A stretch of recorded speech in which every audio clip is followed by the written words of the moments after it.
아침에 이렇게 인사를 하고 싶습니다. 힘내세요. 힘내세요. 힘내세요. 요새 우리 대강절을 지내고 있습니다. 이 대강절이라고 해서 대강 보내라는 게 아니고 주님이 오시는 것을 또 다시 오실 주님을 대망하면서 준비하는 그런 이제 계절입니다. 특별히 저는 세례 요한의 계절이다 이렇게 생각합니다. 세례 요한이 먼저 와서 주님이 오시는 길을 준비한 사람입니다. 그래서 오늘 말씀도 세례 요한에 대한 이야기가 누가복음에 기록되어 있습니다. 그래서 누가복음은 예수님의 탄생에 대한 기사를 기록하면서 이 세례 요한 이야기부터 시작을 하고 세례 요한 이야기와 예수님의 탄생 이야기가 번갈아 가면서 이렇게 나와 있습니다. 마치 사무엘서에 새 역사를 이룰 때 사무엘 이야기와 그리고 나중에 다윗의 이야기가 이어지는 것과 같은 그런 모습으로 나와 있습니다. 먼저 저는 불임 아이를 갖기를 원하는데 오랫동안 기도했음에도 불구하고 여전히 아이를 갖지 못한 그 불임은 저는 하나님의 섭리라고도 생각을 합니다.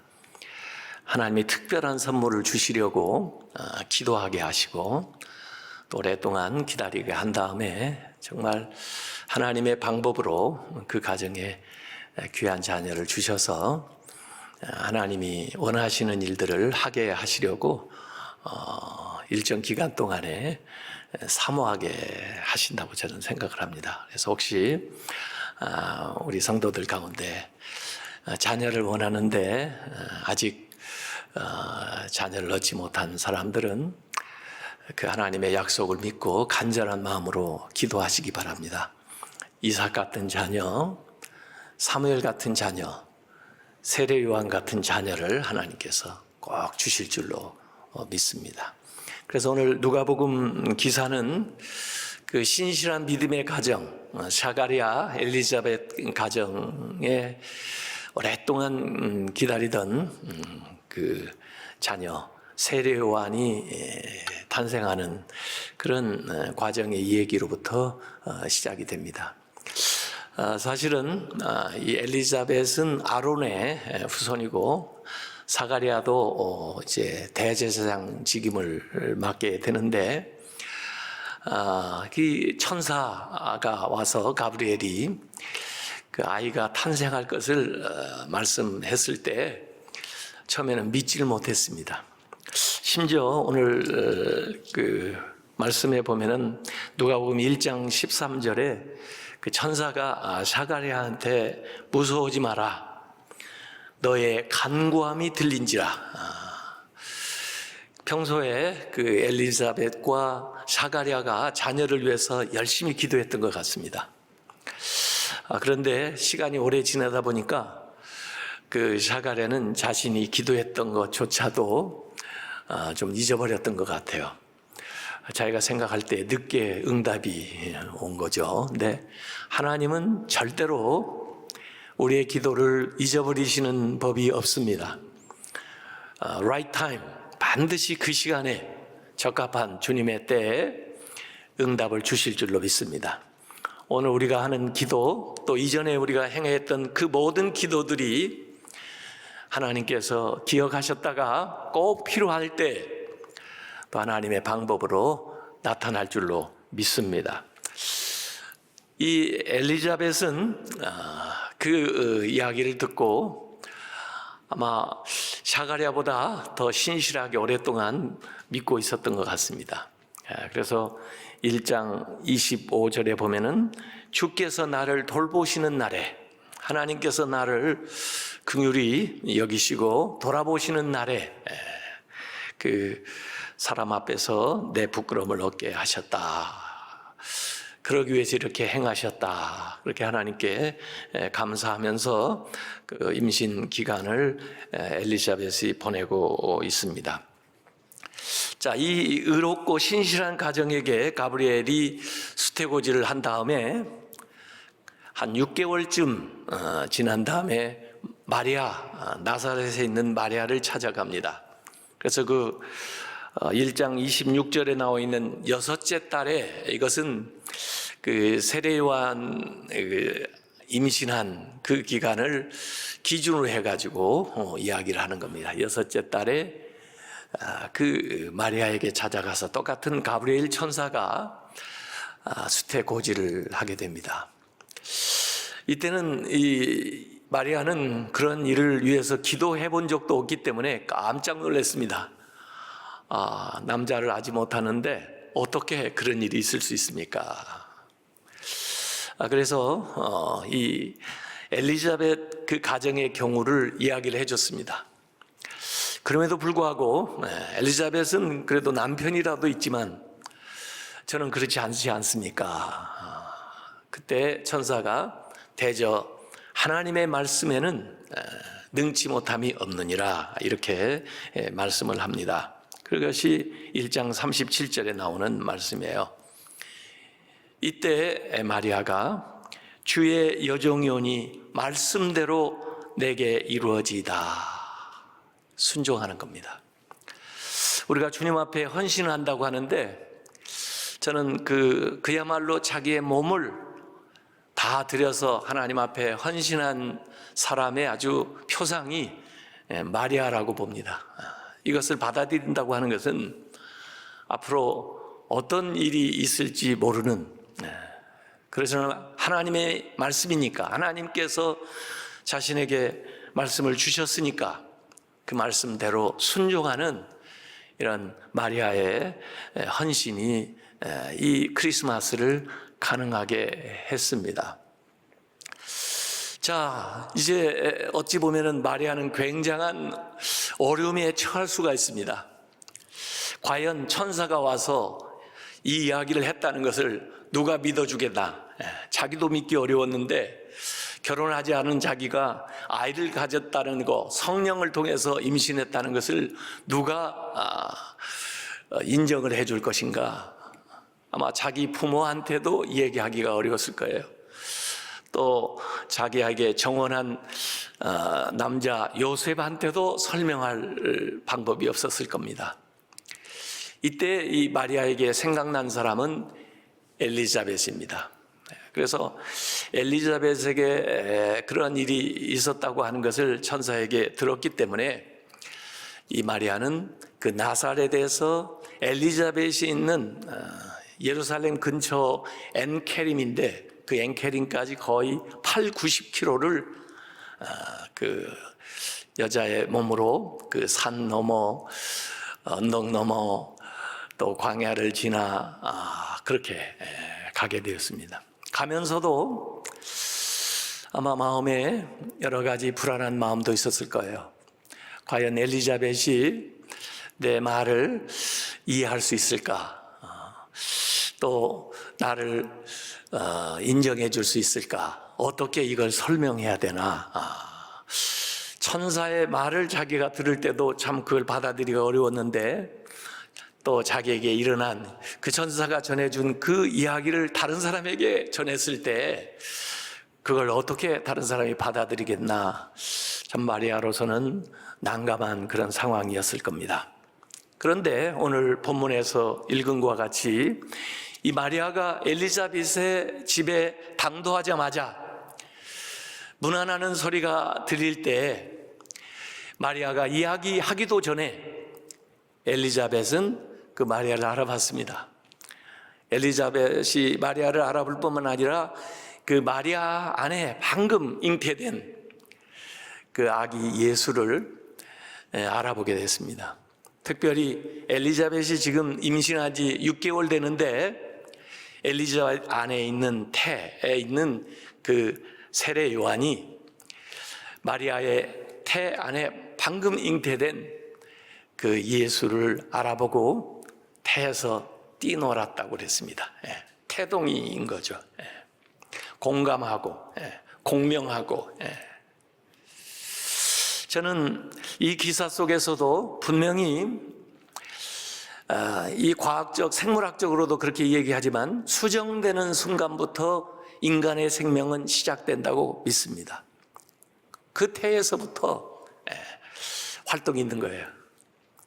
그래서 우리의 사역은 이 모태에서부터 천국까지 전 과정을 함께 하는 것이 우리 목회 사역의 그 일이고, 또 우리 신자들은 수정되는 순간부터 인간의 생명의 존엄함을 소중하게 여기고, 그리고 돌보는 사명을 감당해야 되는데, 세상에서 가장 작은 자, 연약한 자가 돌봐야 될 자가 태아예요.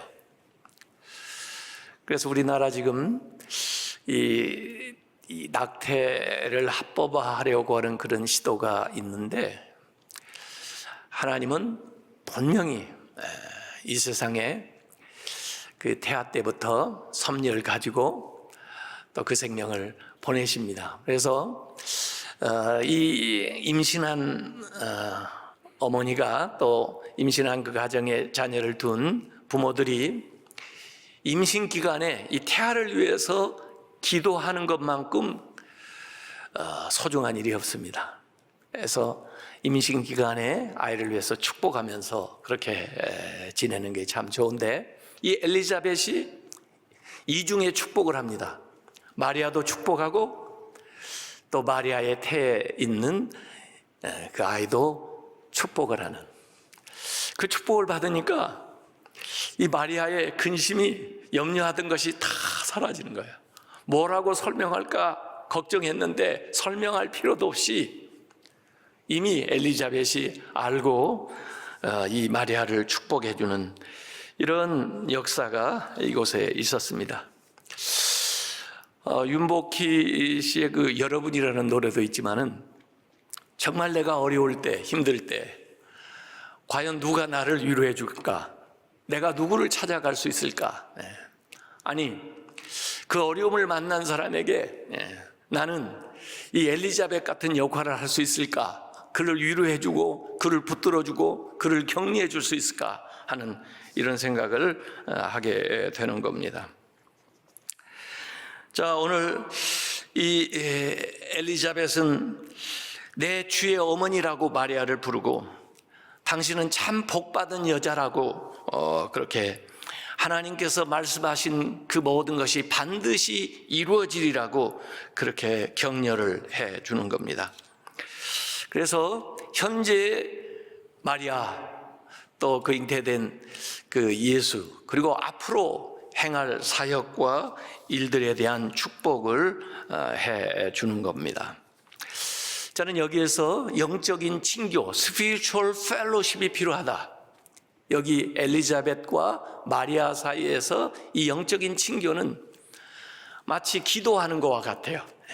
그걸 통해서 힘을 얻고 상처가 치유되고 또 새로운 비전이 생기게 되는 겁니다. 나오미와 룻의 관계도 보면은 스피리추얼 펠로십, 영적인 친교를 통해서 그들의 어려움과 고통과 힘든 상황을 이겨내 나가는 것을 보게 되는 거죠. 다윗과 요나단의 그 스피리추얼 펠로십을 통해서 그들의 우정뿐만 아니라 그 나라를 위해서 또 사명을 감당하는 사람들로 서로 세워주고 붙들어주는 역할을 하게 됩니다. 예수님과 제자들 간의 그 스피리추얼 펠로십. 우리가 지금 이렇게 한 자리에 모이지 못해서 제일 아쉬운 게 코이노니아인데, 그래도 전화로라도 또는 개별적으로라도 또 기도하는 시간을 통해서 연약한 성도들, 또 위로가 필요한 사람들을 붙들어주고 함께하는 것이 참 필요합니다.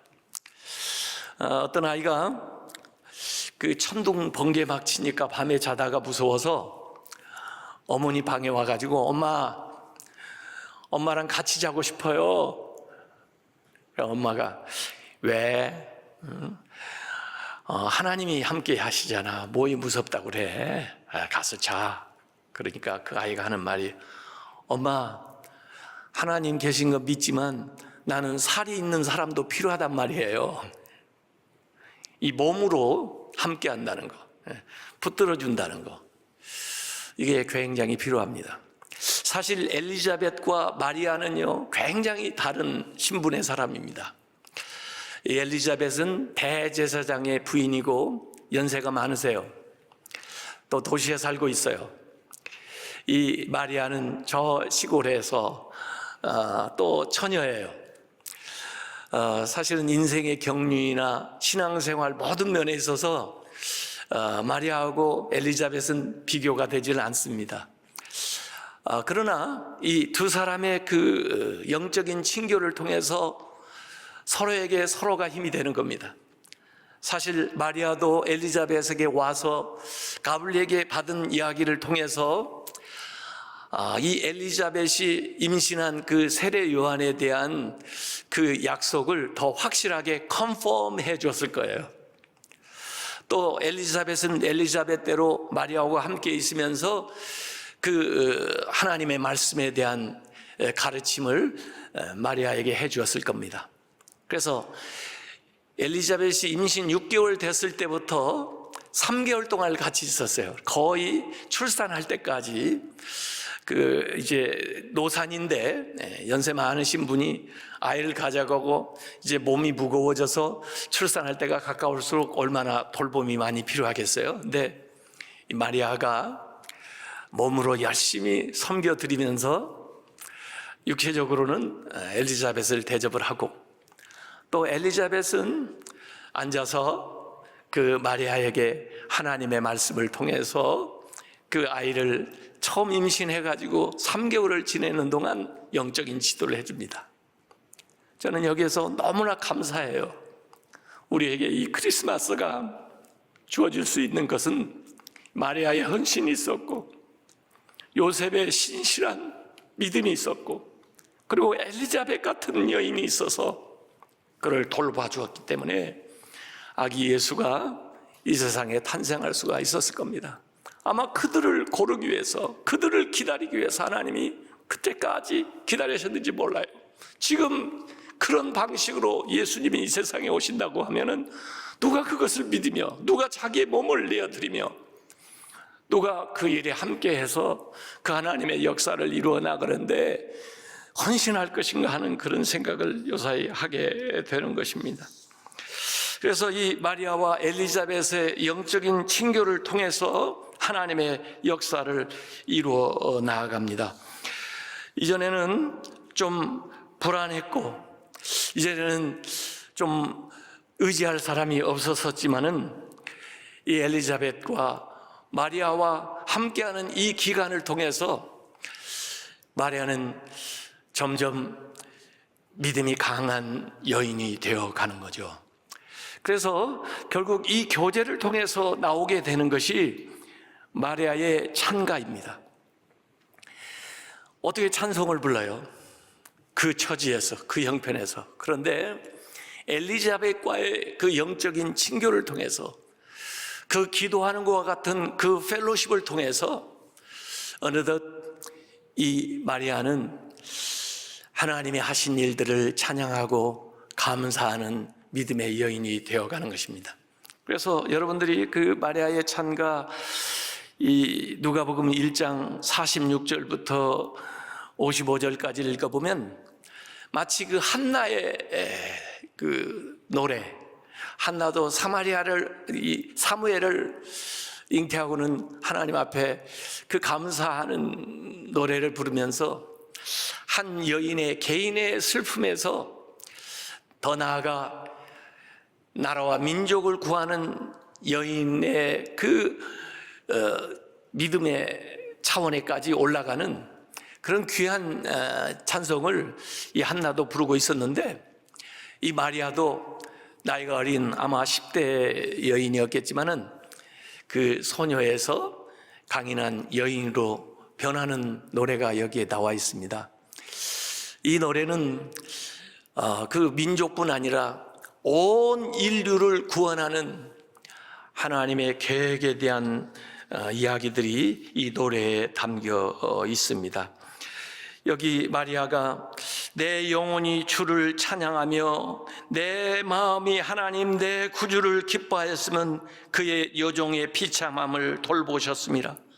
보라, 이제 후로는 만세 나를 복이 있다 일컬이리로다. 이 엘리자벳이 마리아에게 이중 축복을 했었잖아요.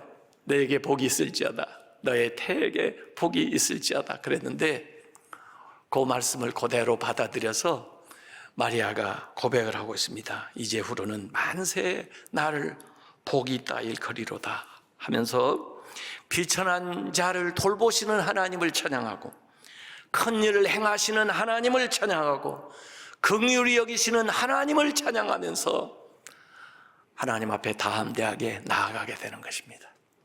그래서 이 엄청난, 어찌 보면 개인의 인생으로 보면은 커다란 재앙을 만난 것 같은 어려운 상황 속에서 이 여인이 이렇게 담대하게 찬양하는 사람으로 나아가는 그 중간에는 엘리자벳과 마리아의 영적 친교가 있었다는 것입니다. 우리가 어려울 때 혼자 그 어려움 때문에 근심하고 혼자 그걸 해결하려고 그렇게 애쓰지 말고 하나님 앞에 나오고, 그리고 신실한 믿음의 사람들, 또 우리 앞서서 믿은 사람들을 찾아가서 자기의 근심과 걱정과 어려움을 같이 나눌 수 있는 사람이 있었으면 좋겠습니다. 또 우리 먼저 믿은 사람들은 믿음이 연약하거나 또 생활이나 삶에 있어서 어려움을 당해서 고통받는 사람들에게 엘리자벳처럼 다가가서 그의 말을 들어주고 그를 격려해주고 붙들어주고 축복하고 말씀으로 위로해주는 그런 사람이 되었으면 좋겠습니다. 그래서 오늘 마리아는 이 과정을 통해서 삶을 변화시키는, 역전시키는 하나님, 기쁨과 희망과 승리와 약속을 이루시는 그 하나님을 노래하면서 나아가게 되는 겁니다.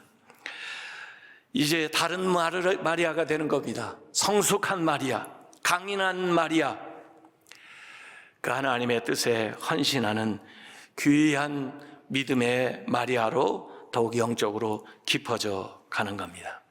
소녀에서 여인이 됩니다. 한 가정의 어머니에서 나라와 인류를 품는 여인으로 나아가게 되는 것입니다. 이 사명이 사람을 귀하고 위대하게 만들어 가는 것입니다. 오늘 우리가 서로를 돌보면서 이 코로나19 상황 속에서 어려운 가운데 있는데 위로가 되고 힘이 되었으면 좋겠습니다. 서로 모럴 서포트, 그들의 삶에 찾아가서 위로가 되는, 그래서 오늘 같이 한번 기도하면서 살펴봤으면 좋겠습니다. 저는 불임 가운데 자녀를 구하는 분들을 위해서 특별히 이 시간 기도해 드리겠습니다. 그리고 여러분들은 한번 생각해 보세요. 여러분에게 있어서 마리아가 누구인지, 또 여러분에게 있어서 엘리자벳이 누구인지, 여러분이 믿음이 있는 분들, 신앙생활을 오래 한 사람들이라면 도움이 필요한 마리아들을 한번 살펴보십시오. 그리고 이제 믿음 생활하면서 또 하나님의 약속 가운데 믿음으로 살려고 하는데 어려움을 겪고 있는 분들이 있으면 여러분을 도와줄 수 있는 엘리자벳을 한번 생각해 봤으면 좋겠습니다. 우리의 영적인 친교를 통해서 이 코로나19를 극복할 뿐만 아니라 우리에게 주신 하나님의 놀라운 역사, 사명을 완수해 나가는 믿음의 사람들이 되시길 바랍니다.